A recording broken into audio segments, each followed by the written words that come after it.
नमस्कार दोस्तों। मैं आपको रोहित स्टडी ब्लॉग में बिहार पुलिस दरोगा का प्रीवियस ईयर क्वेश्चन को लेकर आया हूँ डिस्कशन के साथ, जो कि ज्ञान बिंदु के क्वेश्चन बैंक में कराया गया है। तो आइए टाइम को ज़्यादा ये ना करते हुए क्वेश्चन की ओर बढ़े। पहला क्वेश्चन कहता है, बिहार में पहला कांग्रेस का अधिवेशन कहाँ हुआ था? तो बिहार में पहला कांग्रेस का अधिवेशन हुआ था बांकीपुर में। तो आइए जानते हैं कांग्रेस का अधिवेशन के रिगार्डिंग बिहार में क्या क्या हुआ था। तो बिहार में कांग्रेस का प्रथम अधिवेशन 1912 ईस्वी में पटना के बांकीपुर में हुआ था। यह कांग्रेस का 27वां अधिवेशन था। ओके, 27वां। इसके अध्यक्ष कौन थे? रघुनाथ नरसिंह माघोलकर और महासचिव सच्चिदानंद सिन्हा तथा स्वागत समिति के अध्यक्ष मौलाना मजरूल हक थे। बिहार में कांग्रेस का 37वां अधिवेशन चित्तरंजन दास की अध्यक्षता में 1922 में हुआ, जिसमें स्वराज पार्टी 1923 में स्थापना की गई थी। और कांग्रेस की स्थापना 28 दिसंबर 1885 को बम्बई के गोलक दास तेजपाल संस्कृत विश्वविद्यालय में एओहुम द्वारा की गई, जिसके प्रथम अध्यक्ष WC बनर्जी थे, जिसमें 72 प्रतिनिधियों ने भाग लिया। आइए question number second. Question number second कहता है, भारतीय औद्योगिक निवेश बैंक का मुख्यालय कहाँ है? तो ये आपका है कोलकाता में। तो जानते हैं कुछ इम्पोर्टेंट पॉइंट। भारतीय औद्योगिक निवेश बैंक का मुख्यालय कोलकाता में है। यह कंपनी अधिनियम की धारा 617 के तहत भारत की संसद के द्वारा 1971 में स्थापित किया गया। बैंक का मुख्यालय कोलकाता में है। भारतीय औद्योगिक निवेश बैंक का मुख्यालय कोलकाता में है और इसकी उपस्थिति नई दिल्ली, मुंबई, चेन्नई, बेंगलुरु, अहमदाबाद और गुवाहाटी में है। यह बैंक भारत सरकार के स्वामित्व वाली वित्तीय निवेश संस्था थी, जो 2012 में भारत सरकार द्वारा बंद किए जाने तक संचालित थी। और इसका उद्देश्य था परियोजना वित्त के लिए स्वावधि ऋण सहायता, लघु अवधि के गैर परियोजना समर्थित वित्त पोषण, कंपनियों के कार्यशैली पूंजी आदि। आइए चलते हैं question number third. Question number third कहता है आपका 1857 से लेकर 1859 का प्रथम स्वतंत्रता संग्राम पुस्तक के लेखक कौन है? तो ये आपको बताना है। तो ये आपका है कार्ल मार्क्स और F. एंगल्स। तो कार्ल मार्क्स, F. एंगल्स के बारे में कुछ पॉइंट हम जान लें। 1857-59 का प्रथम स्वतंत्रता संग्राम पुस्तक के लेखक कार्ल मार्क्स और फ्रेडरिक एंगल्स हैं। इसे नई यॉर्क डेली ट्रिब्यून के लिए लिखे थे। इस पुस्तक का संग्रह में विद्रोह से ठीक पहले की भारत की स्थिति के संबंध में लिखा गया था।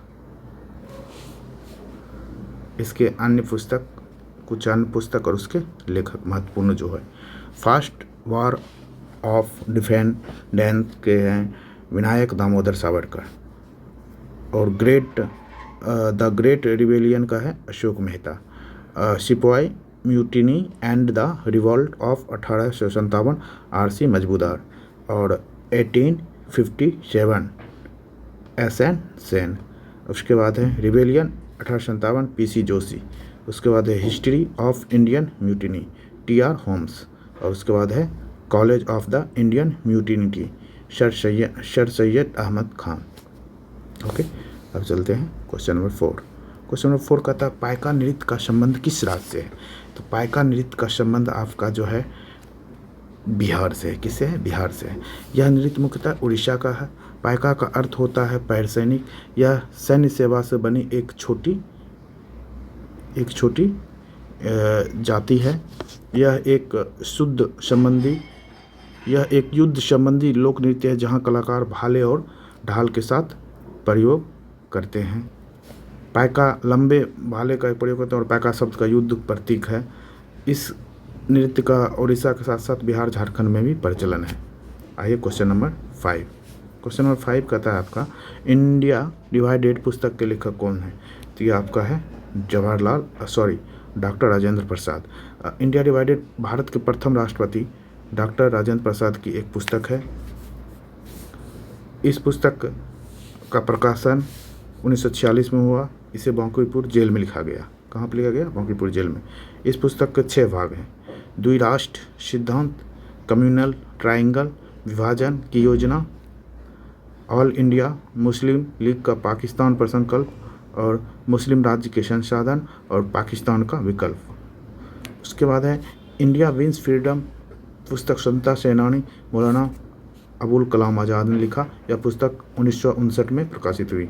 अनहैप्पी इंडिया के लेखक 1928 में लाला लाजपत राय थे। उन्होंने निम्नलिखित प्रकाशित पुस्तक भी लिखी। मेरे निर्वासन की कहानी 1908, आर्य समाज 1915। आइए चलते हैं क्वेश्चन नंबर 2। उसी का कुछ और भी पॉइंट बचा हुआ है, उसको भी देख लें एक नज़र में। संयुक्त राज्य अमेरिका एक हिंदू की छाप 1916 है। उसके बाद भारत पर इंग्लैंड का कर्ज 1917 है। नेताजी सुभाष चंद्र बोस की किताब द इंडियन स्ट्रगल में भारत की स्वतंत्रता संग्राम का इतिहास है। इस पुस्तक को साल 1998 में ऑक्सफोर्ड यूनिवर्सिटी प्रेस ने पब्लिश किया था। और डॉक्टर राजेंद्र प्रसाद की लिखी पुस्तकें निम्न है। चंपारण में महात्मा गांधी, भारत की एकता, महात्मा गांधी और बिहार, महात्मा गांधी के चरणों में, आत्मकथा, बापू के कदमों में, संस्कृति और संस्कृत, भारतीय शिक्षा, खंडित भारत, गांधी जी की दीन, साहित्य, शिक्षा और संस्कृत, असमंजस, चंपारण में सत्याग्रह। ये सब डॉक्टर राजेंद्र प्रसाद जी के द्वारा लिखे गई पुस्तक हैं। आइए क्वेश्चन नंबर 6। क्वेश्चन नंबर 6 आपका कहता है मिशन इंद्रधनुष कहाँ आरंभ किया गया था? मिशन इंद्रधनुष आपका वाडनगर गुजरात में किया गया था। मिशन इंद्रधनुष का मीन्स होता है भारत के स्वास्थ्य एवं परिवार कल्याण मंत्रालय ने 25 दिसंबर 2014 को गुजरात के वाडनगर में इसकी शुरुआत की थी। उद्देश्य सरकार का लक्ष्य 2 वर्षों से कम आयु के प्रत्येक बच्चे तक स्वास्थ्य पहुंचाना है और गर्भवती महिलाओं के लिए नियमित टीकाकरण करना है। इस टीकाकरण कार्य में शामिल किए गए 7 रोगों का खिलाफ प्रतिनिधित्व करता है। तपेदिक, पोलियो माइलेटाइटिस, हेपेटाइटिस, डिप्थीरिया, पर्टूसस, टिटनस, खसरा। अब कहता है विश्व जनसंख्या दिवस कब मनाया जाता है? विश्व जनसंख्या दिवस आपका 11 जुलाई को मनाया जाता है। आइए जानते हैं विश्व जनसंख्या दिवस के बारे में कुछ इम्पोर्टेंट पॉइंट। विश्व जनसंख्या दिवस प्रत्येक वर्ष 11 जुलाई को मनाया जाता है। उद्देश्य इसका होता है जनसंख्या संबंधी समस्याओं पर वैश्विक चेतना जागृत करना, जैसे परिवार नियोजन, लिंग समानता, गरीबी, मातृत्व, स्वास्थ्य और मानवाधिकारों का महत्व। इसकी शुरुआत 11 जुलाई 1987 से हुई। इस तिथि तक दुनिया की आबादी 5 अरब हो गई थी। आइए क्वेश्चन नंबर 8। क्वेश्चन नंबर 8 कहता है निम्नलिखित में किसका उपयोग लेड पेंसिल बनाने में किया जाता है? तो लेड पेंसिल बनाने में आपका उपयोग किया जाता है ग्रेफाइट का। ग्रेफाइट का उपयोग लेड पेंसिल बनाने में किया जाता है। ग्रेफाइट कार्बन का एक अपर रूप है जो काले भूरे रंग का होता है। इसे गरीबों का हीरा भी कहा जाता है। गरीबों का हीरा ग्रेफाइट। यह अधातु सिंहल कैलिफोर्निया, कोरिया, न्यूजीलैंड तथा इटली में पाया जाता है। यह विद्युत का तथा ताप का सुचालक होता है। ग्रेफाइट का संस्करण sp2 होता है और ग्रेफाइट का आपेक्षिक घनत्व होता है 2.24 एवं यह 700 डिग्री पर जलकर कार्बन डाइऑक्साइड बन जाता है। हीरा का संस्करण sp3 होता है। वही हीरा विद्युत का कुचालक होता है। इसका आपेक्षिक घनत्व 2.42 होता है। हाल ही में किस कंपनी का महारत्न का दर्जा दिया गया था? तो आपको BPCL को दिया गया था। हाल ही में BPCL को महारत्न कंपनी का दर्जा दिया गया था। भारत का कौन सा राज्य सर्वाधिक लोहा उत्पादक राज्य है? तो भारत का उड़ीसा राज्य आपका सर्वाधिक लोहा उत्पादक राज्य है। और जानते हैं लोहा के बारे में थोड़ा सा इम्पोर्टेंट पॉइंट। भारत में लोहे का अयस्क उत्पादन में विश्व में 4था स्थान है। उड़ीसा भारत में लोहे अयस्क का सबसे बड़ा उत्पादक राज्य है। भारत में लोहे अयस्क से अन्य प्रमुख उत्पादक राज्य है झारखंड, छत्तीसगढ़, कर्नाटक, तमिलनाडु, केरल। भारत अपने लोहे का अधिकांश भाग जापान को तथा दूसरे स्थान पर चीन को निर्यात करता है। कर्नाटक में सबसे अधिक कॉफ़ी का उत्पादन होता है। कर्नाटक में क्या होता है? सबसे अधिक कॉफ़ी का। और कोयला का सबसे अधिक उत्पादन छत्तीसगढ़ में होता है। छत्तीसगढ़ में बस्तर में सबसे अधिक टीन का उत्पादन होता है। आइए नेक्स्ट क्वेश्चन 11 कहता है संसद द्वारा पास किया हुआ विधेयक तभी नियम कानून बना पाता है जब उसे किससे पास कराया जाता है, तो उसको पास कराया जाता है आपको राष्ट्रपति से। आइए जानते हैं कुछ इंपॉर्टेंट पॉइंट। संसद के दोनों सदनों से पारित बिल का पर जब राष्ट्रपति हस्ताक्षर कर देता है तो वह कानून का रूप ले लेता है। अनुच्छेद 79 के अंतर्गत संसद के 3 अंग हैं: लोकसभा, राज्यसभा, राष्ट्रपति। राष्ट्रपति धन विधेयक अनुच्छेद 110 को छोड़कर बाकी सभी विधेयक को पुनर्विचार के लिए लौटा सकता है। और विधेयक के संबंध में राष्ट्रपति को 3 अधिकार प्राप्त हैं: स्वीकृति दे सकता है, पुनर्विचार के लिए भेजा जा सकता है और पॉकेट वीटो का प्रयोग कर सकता है, जैसे डाक संशोधन विधेयक 1986। नेक्स्ट क्वेश्चन कहता है कौन सा राष्ट्रीय उद्यान एशियाई शेर के लिए प्रसिद्ध है, तो आपका ये हो जाएगा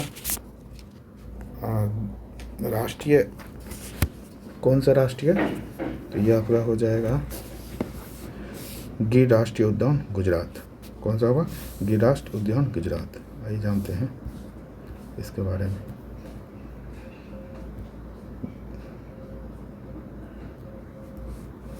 गिर वन्य जीव अभ्यारण्य भारत के गुजरात राज्य में स्थित राष्ट्रीय उद्यान एवं वन्य प्राणी अभ्यारण्य है, जो एशियाई सिंहों का एकमात्र निवास स्थान होने के कारण जाना जाता है।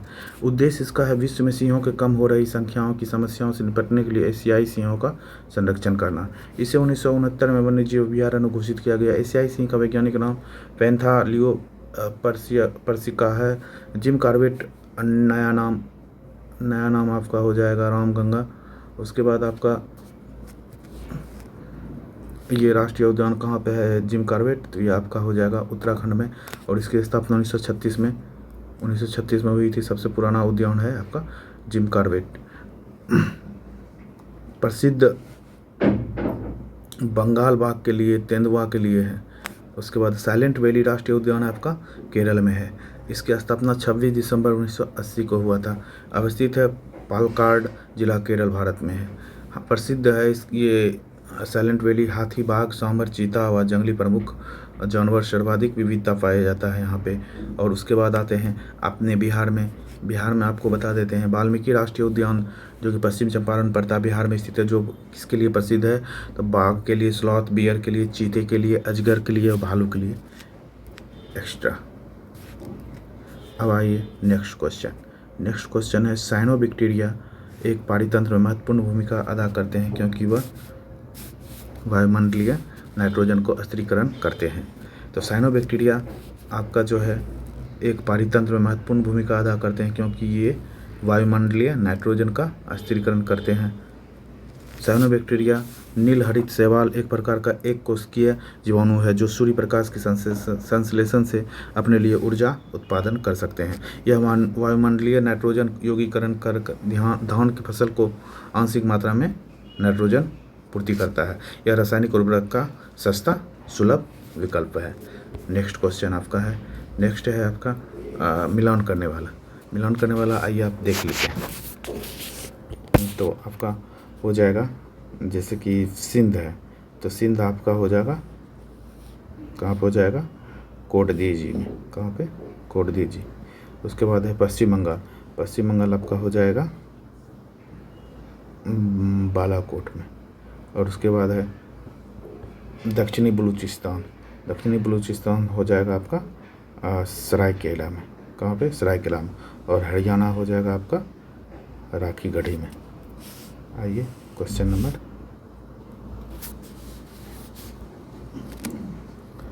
15 कहता है जून 2017 में वेनिस इटली में हुए विश्व सुंदरी काया व सौष्ठव बॉडी बिल्डिंग चैंपियन के लिए खिताब जीतने वाली पहली भारतीय महिला कौन थी, तो ये आपका हो जाएगा भूमिका शर्मा। कौन थी, भूमिका शर्मा। आइए कुछ इसका पॉइंट जान लेते हैं। यह प्रतियोगिता 2017 में वेनिस इटली में आयोजित किया गया था। मिताली राज भारतीय क्रिकेट टेस्ट वनडे क्रिकेट की टीम के कैप्टन थे, अभी नहीं है। Award Arjuna award, Padma Shri. साइखोम मीराबाई चानू मणिपुर की निवासी भारतीय भारोत्तोलन खिलाड़ी हैं। भारत के लिए भारोत्तोलन में रजत पदक जीतने वाली प्रथम महिला थी साइखोम मीराबाई चानू। और उसके बाद सम्मान इसको मिला था पद्मश्री राजीव गांधी खेल रत्न पुरस्कार। आइए जानते हैं क्वेश्चन नंबर 16। क्वेश्चन नंबर 16 कहता है सामाजिक वानिकी किससे संबंधित है। सामाजिक वानिकी आपका जो है खाली जमीन पर ईंधन, चारे के लिए, पर्यावरण हित के लिए पादप लगाना। तो ये जानते हैं खाली जमीन पर ईंधन, चारे के लिए, पर्यावरण हित के लिए पादप लगाना भारत में प्रथम वन कानून 1927 में आया था। कब आया था? 1927 में। उद्देश्य था पर्यावरण, सामाजिक और ग्रामीण विकास के उद्देश्य से वनों का रोपण, संरक्षण, प्रबंधन तथा ऊसर भूमि पर वृक्षारोपण करना। इसका प्रयोग पहली बार 1976 में राष्ट्रीय कृषि आयोग द्वारा किया गया। बाद में 5वीं पंचवर्षीय योजना में लागू किया। 5वीं पंचवर्षीय योजना आपको पता होगा, जो कि 5 साल का नहीं चला था, 4 साल का ही रहा था। आइए अब जानते हैं क्वेश्चन नंबर 17। क्वेश्चन नंबर 17 कहता है आपका कि भारतीय संविधान के अंतर्गत कौन से एक भारतीय मूल का अधिकार नहीं है। तो आपका अधिकार नहीं है अपना शिक्षण संस्थान बनाने पर प्रतिबंध, यह आपका मूल अधिकार नहीं है। तो आइए जानते हैं मूल अधिकार के बारे में कुछ इम्पोर्टेंट पॉइंट। अपना शिक्षण संस्थान बनाने पर प्रतिबंध भारतीय संविधान में मौलिक अधिकार अमेरिका से लिया गया है। कहाँ से लिया गया है? अमेरिका से लिया गया है, जो संविधान के भाग 3 तथा अनुच्छेद 12 से 35 तक है।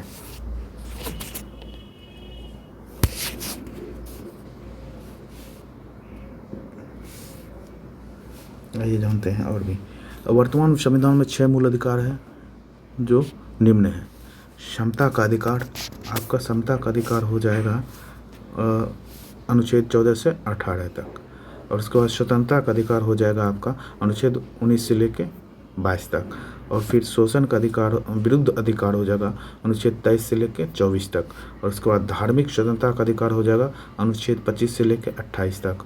उसके बाद आपका फिर हो जाएगा संस्कृति, शिक्षा व का अधिकार हो जाएगा अनुच्छेद 29 से लेके 30 तक। और उसके बाद संवैधानिक उपचारों का अधिकार हो जाएगा अनुच्छेद 32। देखिए, 44वें संविधान संशोधन 1978 के द्वारा संपत्ति के अधिकार को विवेक अधिकार का रूप प्रदान किया गया तथा उसे अनुच्छेद 300A में जोड़ दिया गया। कानून का समक्ष समानता अनुच्छेद 14, धर्म का स्वतंत्रता अनुच्छेद 25 और भाषण देने की स्वतंत्रता अनुच्छेद 19 से संबंधित है। आइए क्वेश्चन नंबर नेक्स्ट 18 पे कहता है मानव शरीर में पित्त रस का कार्य क्या होता है।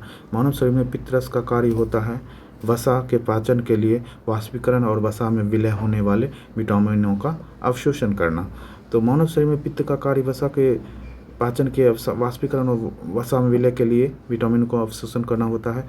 पित्त रस एक तरल पदार्थ और एक पाचक द्रव्य के रूप में जाना जाता है, जिसे यकृत द्वारा बनाया जाता है। यह पित्त आंत में उपस्थित एंजाइमों की क्रिया को तीव्र कर देता है तथा पित्त का पीएच मान होता है 7.7।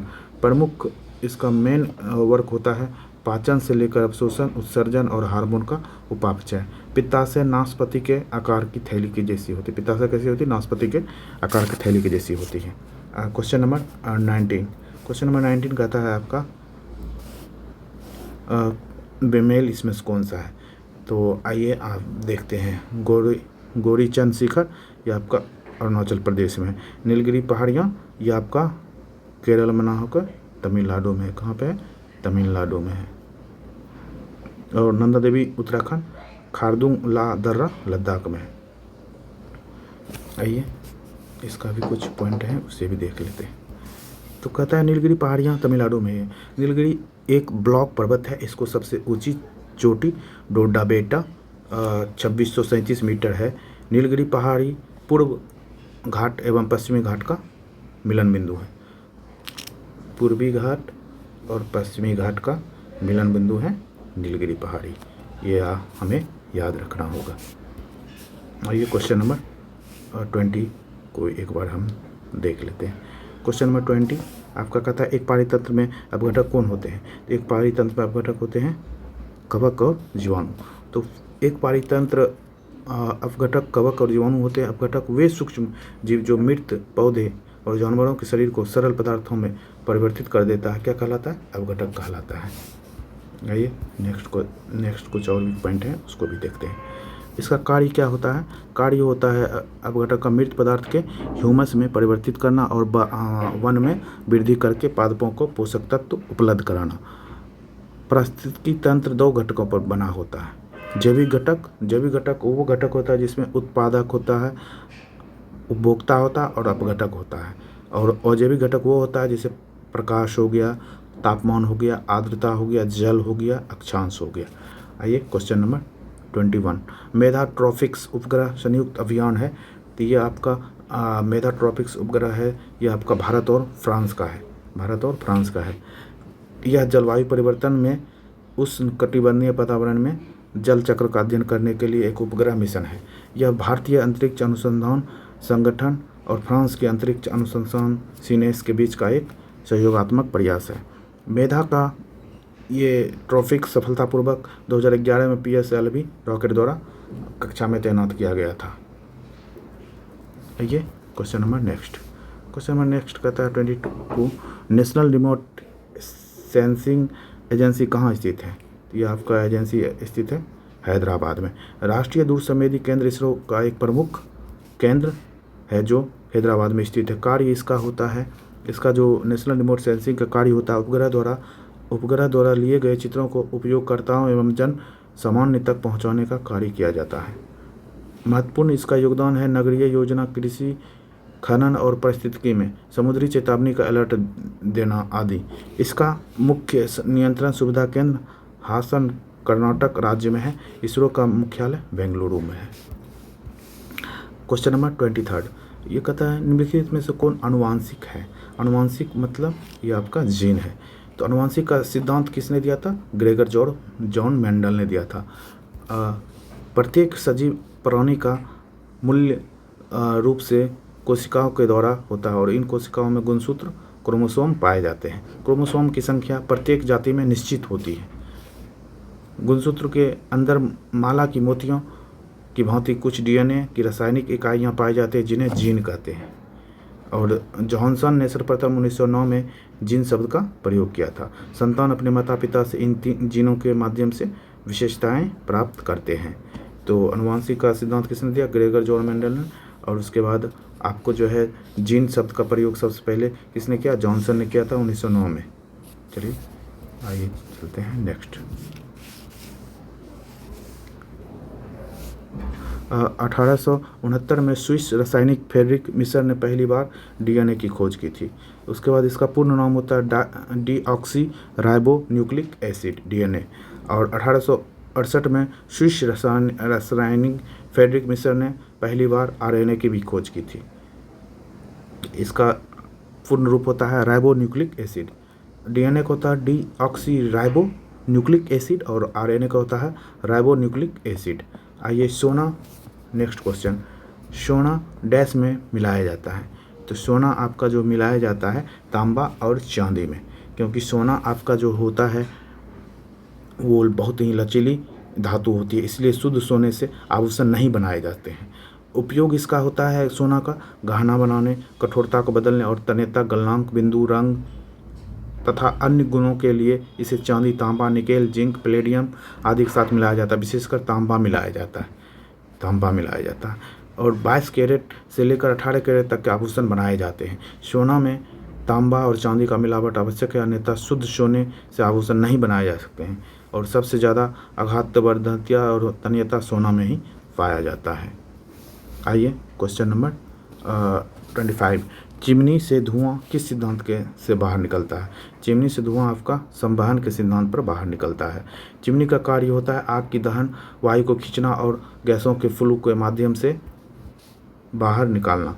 संवहन कन्वेक्शन के सिद्धांत पर कार्य करता है। संवहन ऊष्मा के हस्तांतरण की एक विधि है। किसी तरल पदार्थ, गैस, द्रव या प्लाज्मा में अणुओं के समग्र हस्तांतरित द्वारा ऊष्मा का लेन देन होता है। विकिरण किसी पदार्थ की ऊष्मा तरंगे के संचार द्वारा सीधे गर्म होने का विकिरण होते हैं। उदाहरण जैसे सूर्य से प्राप्त होने वाली किरणों से पृथ्वी का गर्म होना विकिरण कहलाता है। आपका वाष्पीकरण यह होता है कि ऐसी प्रक्रिया जिसमें कोई तत्व या यौगिक गैसीय अवस्था में परिवर्तित होता है। उदाहरण के लिए किसी तत्व या यौगिक का द्रव अवस्था में गैसीय अवस्था होता है। आइए क्वेश्चन नंबर नेक्स्ट कहता है आपका कौन सा निम्नलिखित परामर्शी मशीनरी स्कीम के अंतर्गत शामिल नहीं किए जा सकते हैं। इसमें आपका शामिल नहीं किए जा सकते हैं। ये आपका हो जाएगा ABCD। इसमें जो है कोई नहीं शामिल किए जा सकते हैं। ओके, इसमें से कोई नहीं शामिल किए जा सकते। आइए जानते हैं इसके बारे में। ये लेकिन इसे अब जांच के विषय के अंदर रखा गया है, इसीलिए हम इस पे ज़्यादा कुछ डिस्कशन नहीं करेंगे। अब हम चलते हैं 27 क्वेश्चन कहता है कौन सा देश अगस्त 2018 में 11वें विश्व हिंदू सम्मेलन का आयोजन करने जा रही है। तो विश्व हिंदू का आयोजन पोर्ट लुई मॉरिशस में हुआ था। 18 से 20 अगस्त 2018 तक मॉरिशस की राजधानी पोर्ट लुई में हुआ था। मॉरिशस की राजधानी कहाँ है? Port Louis. इस दिवस पर पहली बार 2006 में 10 जनवरी 1975 को नागपुर में आयोजित किया गया विश्व हिंदी सम्मेलन की वर्षगांठ के उपलक्ष्य में मनाया जाता है। यह राष्ट्रीय हिंदी दिवस से अलग है। विश्व हिंदी और राष्ट्रीय हिंदी अलग अलग होता है। देवनागरी लिपि में हिंदी को 14 सितंबर 1949 को भारत गणराज्य की आधिकारिक भाषा के रूप में अपनाया गया, तभी से इसे हिंदी दिवस के रूप में 14 सितंबर को मनाया जाता है। हिंदी 8वीं अनुसूची में शामिल भाषा भी है। अनुच्छेद 351 हिंदी भाषा के विकास के निर्देश से संबंधित है। अनुच्छेद 343 का फर्स्ट के तहत हिंदी भाषा को राजभाषा के रूप में अपनाया गया और 12वां विश्व हिंदी सम्मेलन फरवरी 2023 में फिजी में होगा। कहाँ पर होगा? इस बार जो होगा फिजी में होगा। फरवरी में हो चुका है फिजी में। अब आइए 28 क्वेश्चन में चलते हैं। 28 का क्वेश्चन है एक पारितंत्र में किस्टोन प्रजाति का तात्पर्य क्या है? ये आपका किस्टोन प्रजाति का तात्पर्य होता है आपका एक जाति जो समुदाय में निम्न प्रचुरता में रहती है, समुदाय संरचना और कार्य में बड़ा प्रभाव लाती है। किस्टोन प्रजाति जो समुदाय में निम्न प्रचुरता में रहती है परंतु समुदाय संरचना और कार्य में बड़ा प्रभाव डालती है, इसका सही उत्तर है किस्टोन प्रजाति। मैग्राव, अफ्रीकी हाथी ऐसी प्रजातियां होती है जो समुदाय संरचना और समारोह प्रजातियों के लिए महत्वपूर्ण प्रभाव डालती है। ये पारिस्थितिकी तंत्र का केंद्रीय समर्थन केंद्र बनाती है। किस्टोन प्रजाति के महत्व को समुद्री उद्विलाव, जालसाही और समुद्री शैवाल के साथ स्टेलार समुद्री गाय की पारस्परिक क्रिया के माध्यम से विलुप्त द्वारा दर्शाया गया है। किस्टोन की प्रजाति की अवधारणा 1969 में जीव वैज्ञानिक रॉबर्ट टी पेन द्वारा पेश की गई थी। आइए नेक्स्ट क्वेश्चन देखते हैं। नेक्स्ट क्वेश्चन आपका है भीमताल। हम ये मिलान करने वाला है भीमताल, अष्टमुडी, गोहन, लोहर। तो ये आपका हो जाएगा भीमताल हो जाएगा आपका टेक्टोनिक, अष्टमुडी हो जाएगा आपका अनुपस्जल और गोहन हो जाएगा आपका भूस्खलन और उसके बाद लोहर हो जाएगा ज्वालामुखी पहाड़ का मुख्य। तो इस हिसाब से आपका क्वेश्चन नंबर B सही है। तो आइए क्वेश्चन नंबर 30 देखते हैं। 30 कहते हैं जिला प्रशासन का आशय क्या है? जिला प्रशासन का आशय है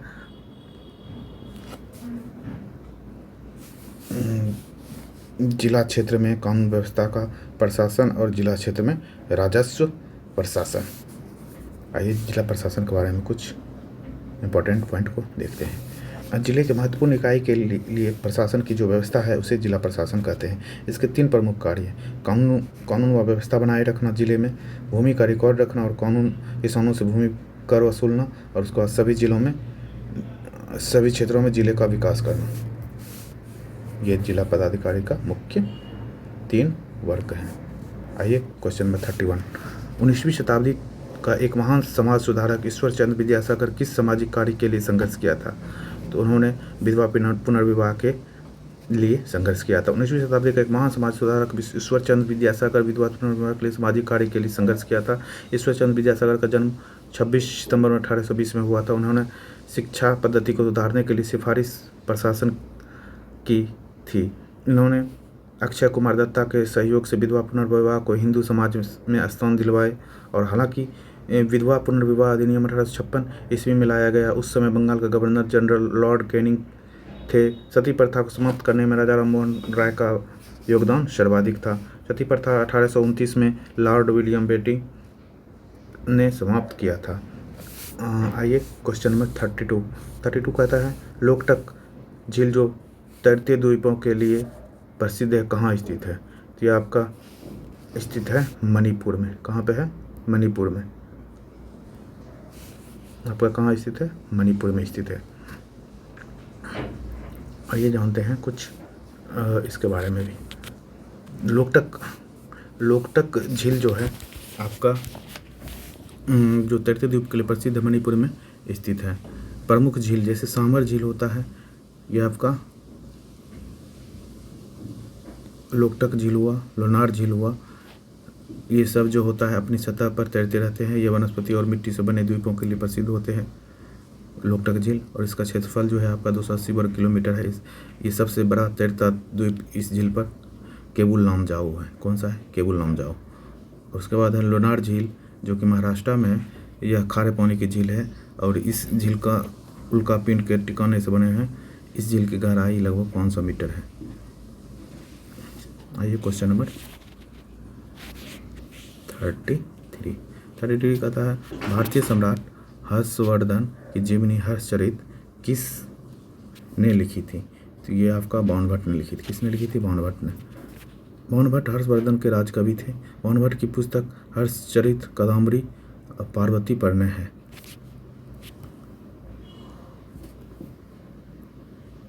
हर्षचरित जो है आपका राजा हर्षवर्धन की शौर्य गाथाओं अर्थात उनकी जीवनी का वर्णन करता है। कालिदास की पुस्तक रघुवंशम, मेघदूतम, मालविक अग्निमित्रम, अभिज्ञान शकुंतलम, ऋतु संहार इत्यादि हैं। भवभूति का पुस्तक मालती माधव है और कौटिल्य का पुस्तक अर्थशास्त्र है। लगभग 95% यौगिक कार्बन के बने होते हैं क्योंकि ये जो आपका होता है बहुविध बंध बनाता है। क्या बनाता है? बहुविध बंध बनाता है। कार्बन पृथ्वी पर पाए जाने वाले तत्वों में एक प्रमुख महत्वपूर्ण तत्व है। इसका रासायनिक तत्व का संकेत C होता है और परमाणु संख्या 6 एवं परमाणु भार होता है आपका 12। यह बहुविध बंध बनाता है तथा इसके कुछ महत्वपूर्ण उदाहरण भी हीरा, ग्रेफाइट, काजल, कोयला प्रमुख उदाहरण इसका है। मनुष्य के शरीर में इसकी मात्रा कितना हो जाता है? 18.5 होता है। क्वेश्चन नंबर आपका है 35 आपका कहता है निम्नलिखित को सुमेलित कीजिए और सही विकल्प को चुनिए। तो आइए देखते हैं। तो ये आपका केचुआ हो जाएगा अग्रज जाति। केचुआ हो जाएगा आपका ये हो जाएगा आपका अपर्दनकारी। उसके बाद हो जाएगा आपका अनुक्रमण हो जाएगा, यह आपका होगा अग्रज जाति। और पारितंत्र सेवा हो जाएगा, यह आपका हो जाएगा परागण। और उसके बाद जनसंख्या वृद्धि हो जाएगा, यह होगा जन्म दर। आइए नेक्स्ट क्वेश्चन देखते हैं। धारा प्रवाह वाले चालक के चारों ओर किस प्रकार का क्षेत्र उत्पन्न होता है? तो इसके चारों ओर जो आपका क्षेत्र उत्पन्न होता है वो होता है आपका चुंबकीय क्षेत्र। तो किसी धातु के चालक में विद्युत धारा प्रवाहित करने पर उसके चारों ओर चुंबकीय क्षेत्र उत्पन्न होता है। इस सिद्धांत सन 1812 में ऑस्ट्रेड ने एक प्रयोग के द्वारा किया था चुंबकीय क्षेत्र का। इसका उपयोग विद्युत मोटर और विद्युत जनित्र में किया जाता है। अस्थायी चुंबक बनाने में इस्पात का उपयोग किया जाता है और अस्थायी चुंबक बनाने में नरम लोहा का भी उपयोग किया जाता है। आइए नेक्स्ट क्वेश्चन की ओर देखते हैं। कहता है यदि एक अर्थव्यवस्था में एक बिंदु पर समान अवस्था रहता है जहां निवेश और बचत की योजनाएं बराबर होती तब सरकार का व्यय होगा। तो सरकार का आपका तब व्यय होगा, ये आपका हो जाएगा सरकार की आय के बराबर। ये कहता है साम्य अवस्था का अर्थ ही होता है संतुलन की समान अवस्था। बचत होता है, सेविंग होता है, यह आमतौर पर अल्पावधि होता है और कोई भी ज़्यादा शोध किए बिना बचा सकता है। और निवेश होता है आपका धन निर्माण, घर खरीदना, शिक्षा के वित्त पोषण आदि जैसे बड़े लक्ष्यों को प्राप्त करने के लिए किया जाता है। आपका क्वेश्चन नंबर 38 कहता है कि किस संगठन ने पहली आवश्यकता नैदानिक सूची प्रकाशित की थी? तो यह आपका किया था विश्व स्वास्थ्य संगठन WHO ने। विश्व स्वास्थ्य संगठन ने इसका किया था। तो विश्व स्वास्थ्य संगठन की स्थापना आपका जो हुआ था, ये हुआ था आपका 7 अप्रैल 1948 को। आइए जानते हैं इसके बारे में भी। ये 2018 में आवश्यक नैदानिक सूची का पहला संस्करण भारत में जारी किया गया था, पूरे विश्व में जारी किया था। इसका उद्देश्य था, भारत विश्व का पहला देश है जिसने ग्रामीण दूरस्थ क्षेत्रों में विभिन्न स्वास्थ्य सुविधाओं की आवश्यकता के लिए अनुसार नैदानिक परीक्षण की सूची जारी की है। नैदानिक स्वास्थ्य और जीवन की गुणवत्ता में सुधार करने के महत्वपूर्ण भूमिका निभाते हैं। इन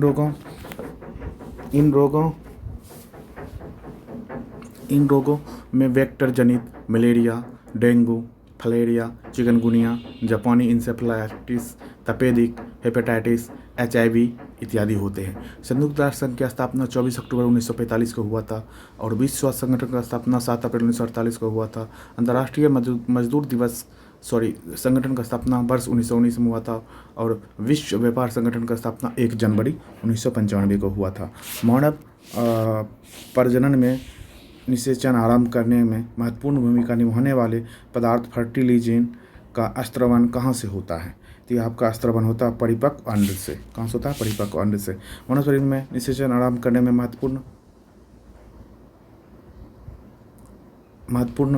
भूमिका निभाने वाले फर्टिलिजन का स्त्रावन परिपक्व अंड से होता है। किसी जीव के सभी प्रजनन अंगों की सम्मिलित रूप से प्रजनन कहते हैं। मानव एक लिंगी प्राणी है और मानव में अंडे का निषेचन फैलोपियन नालिका तथा भ्रूणीय विकास गर्भाशय में होता है। क्वेश्चन नंबर 40 कहता है आपका,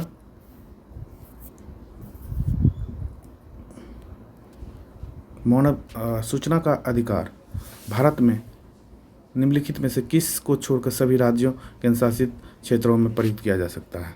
तो सूचना का अधिकार आपका जो है जम्मू कश्मीर में नहीं किया जाता था, लेकिन 370 धारा जब 31 अक्टूबर 2019 को जब ये हटाया गया तो उसके बाद ये सूचना का अधिकार जम्मू कश्मीर में भी लागू कर दिया गया है। लेकिन ये 2019 से अगर ये प्रश्न पहले पूछा जाता तो इसका ये जवाब होता, लेकिन अभी सूचना का अधिकार सभी राज्यों में लागू हो रहा है।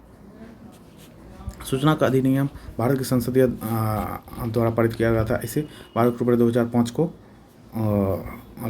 लागू किया गया था। इसके अंतर्गत प्रत्येक नागरिक को आवेदन देने के 30 दिन के अंदर क्या होता है, उसके जो जिस चीज़ के बारे में वो जवाब मांगते हैं या क्वेश्चन या प्रश्न करते हैं उसका जवाब देना जरूरी बनता है। 41 कहता है, जीवों की द्विनाम पद्धति के 2 घटक कौन से हैं? जीवों की द्विनाम पद्धति के 2 घटक हैं। एक होता है वंश नाम और दूसरा होता है जाति विशेषण। वंश नाम और जाति विशेषण आपका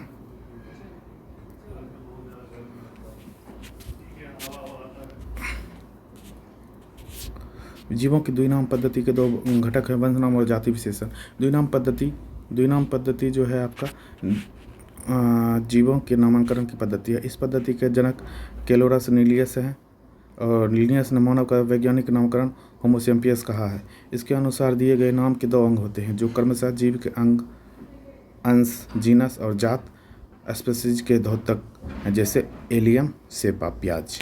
अब 42 कहता है, भारतीय अंतरिक्ष अनुसंधान संगठन 2019 में अपना पहला सूर्य मिशन भेजने वाला है। इसका नाम क्या है? इसका नाम है आपका आदित्य L1, जिसे हम इसरो ने 2019 में भारत के पहले सूर्य मिशन की घोषणा पर कोरोना को देखते हुए 2023 में लॉन्च करने की घोषणा संभावित बताया है। और 2019-20 के अप्रॉक्स में आपको कोरोना था, इसी कारण से इसको लॉन्च नहीं किया गया था। आदित्य L1 मिशन पृथ्वी से 15 लाख किलोमीटर दूर लैग्रेंजियन पॉइंट फर्स्ट के चारों ओर प्रभा मंडल की कक्षा में प्रवेश कराएगा। अब कहता है, मानव शरीर में पेशियों की हड्डी से जोड़ने वाली संरचना को क्या कहा जाता है? मानव शरीर में पेशियों से हड्डी जोड़ने वाली संरचना क्या कहता है? टेंडन कहा जाता है, लिगामेंट, कार्टिलेज या सार्कोमियर कहा जाता है। तो आपका कहा जाता है टेंडन। क्या कहा जाता है? टेंडन कंडरा कहा जाता है। आइए जानते हैं इसके बारे में कुछ पॉइंट। जैसे कि आप टेंडन मांसपेशियाँ जो होता है वो आपको तनाव पैदा करते हैं, जिससे यह सिकुड़ता है और हिलता है। टेंडन रेशेदार ऊतकों का सख्त होता है और मोटा बैंड होता है, जैसे मांसपेशियों के हड्डी से जोड़ता है। मानव शरीर में 3 प्रकार के टेंडन होते हैं। फ्लेक्सर टेंडन, एक्सटेंसर टेंडन और लिगामेंट्स टेंडन। मानव शरीर में कुल 206 हड्डियां होती हैं और 639 से अधिक मांसपेशियां होती है। मानव शरीर और अस्थि बंधन दोनों कोलेजन से बने होते हैं। अस्थि से अस्थि को जोड़ को लिगामेंट कहते हैं। अस्थि से अस्थि को जोड़ को क्या कहते हैं? लिगामेंट कहते हैं। और उसके बाद आपका जो है पेशी को हड्डी से जोड़ने वाले को टेंडन कहते हैं। आइए क्वेश्चन नंबर 44 जानते हैं। इसमें कहता है किसमें केंद्रक झिल्ली नहीं होता है? तो आपका मोनेरा में केंद्रक झिल्ली नहीं होता है। RH वेटर ने सन 1969 में प्राणी जगत का 5 भाग बांटा था: मोनेरा, प्रोटिस्टा, फंजाई, प्लांटी, एनीमिलिया। केंद्रक झिल्ली औसतन 20 से 40 नैनोमीटर चौड़ी होती है। प्रोकैरियोटिक कोशिका में कोई स्पष्ट केंद्रक नहीं होता है। आइए जानते हैं सभी का कोशिका भित्ति, प्रकार और केंद्रक कायिक संरचना, पोषण विधि, इसके बारे में थोड़ा सा टेबल को देख लेते हैं। आपका जैसे कि मोनेरा है, प्रोटिस्टा है, फंजाई है, प्लांटी है और एनीमिलिया है। तो कोशिका का प्रकार होता है मोनेरा में प्रोकैरियोटिक, और प्रोटिस्टा में होता है यूकैरियोटिक, और फंजाई में भी यूकैरियोटिक। तो सिर्फ मोनेरा में ही होता है प्रोकैरियोटिक, अदरवाइज सब सेम होता है प्रोस्टा फंजाई। कोशिका का भित्ति होता है, इसमें सेलुलोज रहित प्लस एमिनो अम्ल होता है, इसमें कुछ में उपस्थित होता है। और फंजाई में आपका कोशिका भित्ति उपस्थित होता है सेलुलोज रहित काइटिन युक्त। और उसके बाद प्लांटी में जो है आपका कोशिका भित्ति उपस्थित रहता है सेलुलोज सहित, और एनीमिलिया में अनुपस्थित रहता है। केंद्रक झिल्ली मोनेरा में अनुपस्थित रहता है, प्रोटिस्टा में उपस्थित रहता है, फंजाई में भी उपस्थित रहता है, प्लांटी में भी उपस्थित रहता है। तो सिर्फ आपका मोनेरा में अनुपस्थित रहता है केंद्रक झिल्ली। और कायिक संरचना आपका मोनेरा में कोशिकीय होता है, प्रोटिस्टा में भी बहुकोशिकीय होता है, फंजाई में उत्तक तंत्र होता है, प्लांटी में और आपका सेम वही होता है प्लांटी का एनीमिलिया का उत्तक तंत्र या अंग तंत्र। अब पोषण की विधि होता है स्वपोषी होता है मोनेरा में, स्वपोषी होता है प्रोटिस्टा में भी, परपोषी लेकिन होता है फंजाई में, प्लांटी में आपका होता है स्वपोषी और एनीमिलिया में होता है आपका परपोषी। प्रजनन की विधि इसका संयुग्मन होता है आपका मोनेरा में, युग्मक संयुग्मन होता है आपका प्रोटिस्टा में, निषेचन होता है फंजाई में और निषेचन होता है आपका प्लांटी में, और इसमें भी आपका निषेचन होता है। आइए क्वेश्चन नंबर 45 आपका कहता है कि सामाजिक विकास की प्रक्रिया प्राथमिक रूप से निम्नलिखित में किस एक उद्देश्य की ओर निर्देशित करता है? तो आपको निर्देशित करता है गरीबी एवं भूखमरी का निवारण। तो सामाजिक विकास की प्रक्रिया प्राथमिक रूप में गरीबी और भूखमरी के निवारण उद्देश्य की ओर निर्देशित करता है। गरीबी उन्मूलन, गरीबी हटाओ का नारा 1972 ईस्वी में इंदिरा गांधी ने 5वीं पंचवर्षीय योजना में दिया था। BPL के लिए अन्नपूर्णा योजना अप्रैल 2001 में प्रारंभ किया गया। शहरी क्षेत्र में 2100 कैलोरी और ग्रामीण क्षेत्र में 2400 कैलोरी से कम पोषण प्राप्त करने वाले उस योजना आयोग को तेंदुलकर समिति की सिफारिश पर किया गया था। भारत की स्वतंत्रता के बाद अब तक देश में गरीबी में रह रहे लाखों लोगों की संख्या का अनुमान के लिए 6 आधिकारिक समिति का गठन किया गया था। योजना आयोग कार्य समूह BM दांडेकर और राथररान 1971, अलग संपत्ति 1979, लकड़वारा समिति 1993, तेंदुलकर समिति 2009 और रंगराजन समिति 2014। 18वीं शताब्दी में किस देश ने जर्मनी पर शासन किया था? तो 18वीं शताब्दी में आपका जो है फ्रांस ने जर्मनी पर शासन किया था। नेपोलियन प्रथम ने जर्मन राज्यों पर एक संघीय स्थापित करने के लिए राष्ट्रीय एकता का मार्ग प्रशस्त किया। जर्मनी के निवासी स्वयं को एक राष्ट्र के रूप में देखने लगे थे। 1830 ईस्वी में और 1847 ईस्वी की क्रांतियों के द्वारा जर्मनी के लोगों में एकता आई और जर्मनी ने फरवरी 1943 में स्टालिनग्राद में सोवियत संघ के सामने आत्मसमर्पण कर दिया था। अब कहता है भारत में दोनों लोकसभा और राज्यसभा के कोरम के कुल सदस्यों की कौन सा अंश आवश्यक होता है? तो आपका आंसर होता है 1/10। भारत के दोनों लोकसभा और राज्यसभा कोरम के लिए कुल सदस्यों का 1/10 अंश आवश्यक होता है। कोरम क्या होता है? किसी सभा, संसद, समिति या कार्यकारिणी के बैठक के लिए आगत न्यूनतम आवश्यक सदस्यों की संख्या को कोरम कहा जाता है। इस न्यूनतम संख्या की अनुपस्थिति में संसद व विधान मंडल नहीं चल सकती है। सभा के कुल सदस्यों की संख्या के लिए 1/3 के अनुच्छेद 100 के 3 अंतर्गत सभा की बैठक के लिए गणपूर्ति माना जाता है। आपका है साप्ताहिक चार्ली हेब्डो कहाँ से प्रकाशित किया गया था? तो ये आपको प्रकाशित किया गया था पेरिस से। कहाँ से किया गया था? पेरिस से।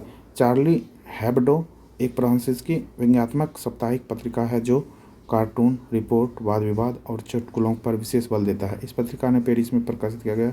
चार्ली हेब्डो फरवरी 2006 में इस्लामी पैगंबर मोहम्मद का कार्टून छापने को लेकर चर्चा में आया था और जिससे इस्लाम में इसका निंदा किया गया है।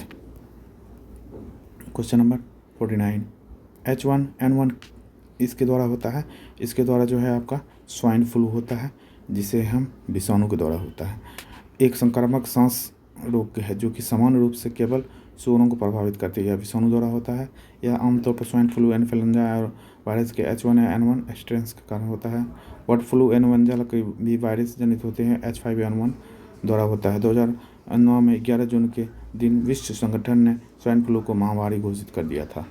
अब कहता है कहाँ एक प्रसिद्ध साहित्यिक समारोह प्रतिवर्ष आयोजित किया जाता है? आपका जयपुर में किया जाता है। 5 दिवसीय साहित्यिक समारोह जयपुर में होता है। वर्ष 2006 में इसकी शुरुआत हुई थी। इसमें नोबेल पुरस्कार प्राप्त लेखक, स्थानीय लेखक, उपन्यासकार, बॉलीवुड की मशहूर हस्तियाँ शामिल होते हैं। अब कहता है 51 कहता है चक्रण क्वांटम संख्या में कितने मान संभव है? तो इसमें आपका 2 मान संभव है। चक्रण क्वांटम के मानों के लिए संभावित 2 मान होते हैं जिसमें 2 इलेक्ट्रॉन अपनी कक्षा साझा कर सकते हैं बशर्ते एक प्रत्येक इलेक्ट्रॉन की चक्रण क्वांटम संख्या भिन्न हो। चक्रण क्वांटम संख्या को S द्वारा प्रदर्शित किया जा सकता है। आपको 52 क्वेश्चन है कि एक धातु के फॉस्फेट का सूत्र MHPO4 है। इसके क्लोराइड का सूत्र क्या होगा? इसके क्लोराइड का सूत्र होगा